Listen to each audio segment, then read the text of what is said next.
السلام عليكم ورحمة الله وبركاته. الحمد لله وكفى وسلام على عباده الذين اصطفى أما بعد. The month of Ramadan has come to us, and as Muslims we should be grateful to Allah subhanahu wa ta'ala, and we should be extremely motivated and dedicated to welcome this month of Ramadan into our lives. Now, there are certain things that we should be doing and certain things that we should not be doing in the month of Ramadan.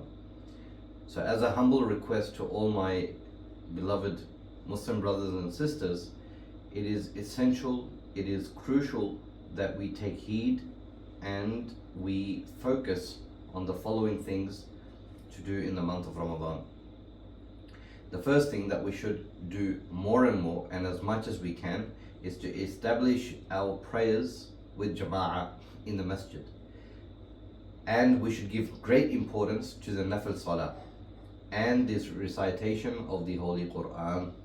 So these three things. Number one, praying in jama'ah in the masjid. Number two, giving importance to nafil salah. And number three, to connect ourselves with the recitation of the Holy Quran. As we increase our recitation of the Quran, we should also participate in the gatherings and the Quranic teachings of authentic scholars. For example, if there is a Dars Quran going on in your masjid, and you know that this scholar is authentic, his aqaid, his beliefs are correct, and he is a follower of Ahlul Sunnah wal Jama'ah, in that case, one should dedicate themselves into these kind of gatherings. A Muslim should protect his tongue, his heart, his eyes, and all body parts from all kinds of sin. In this month, it is a good practice that we could put ourselves through, a training camp of sort, where we connect ourselves with the ibadah, we connect ourselves with Allah subhanahu wa ta'ala, and we try to prevent ourselves and stop ourselves from watching movies and from seeing immoral things, from hearing immoral things, and our heart should desire which is only to be things which are of Islamic nature. In the month of Ramadan, we should also maintain our ties with our family and our friends. And that should be, the ties should be for the sake of Islam, not for the sake of just friendship alone. A person should abstain from watching movies, television, social media, and streaming platforms such as YouTube and Netflix, etc. A person should try to prevent themselves and make the effort of not indulging in these activities. One should be compassionate to servants and family members. So those who are living in countries where they have workers for them. So not just servants, workers, people who work under them. In that case, a person should be compassionate towards them and reduce their burden of work as well. In the month of Ramadan, just as you are focused on your ibadah, these people are also, they should be focusing on their ibadah. So to give them relief from their work so they could potentially connect themselves with Allah subhanahu wa ta'ala is a responsibility of someone who oversees them. Also, if a person has the ability, the capability, and the funds and the means, one should perform Umrah in the month of Ramadan. And the reward of performing Umrah in the month of Ramadan is equivalent to a Hajj.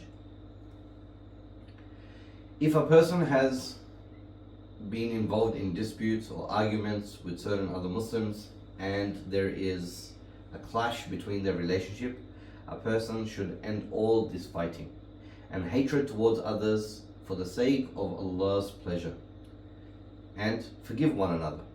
Connect yourselves with people. This is the month of Ramadan. Go to these people that you have upset or you are upset with and say, look, the month of Ramadan is here. I want to dedicate myself to my Allah, and for that I just want you to understand that there should be no hard feelings between us, and for this, if I have wronged you, please forgive me for the sake of Allah. And if you have wronged me in any place, I will forgive you for the sake of Allah. Also, to pray full 20 rak'ats of Taraweeh, which are sunnatun mu'akkada. A person should pray 20 rak'ats of Taraweeh every single night and connect themselves with the Quran, with standing. See, Taraweeh sometimes can be difficult because we're not used to it, especially when some people don't even pray Fard Salah, so Taraweeh is extremely hard for them.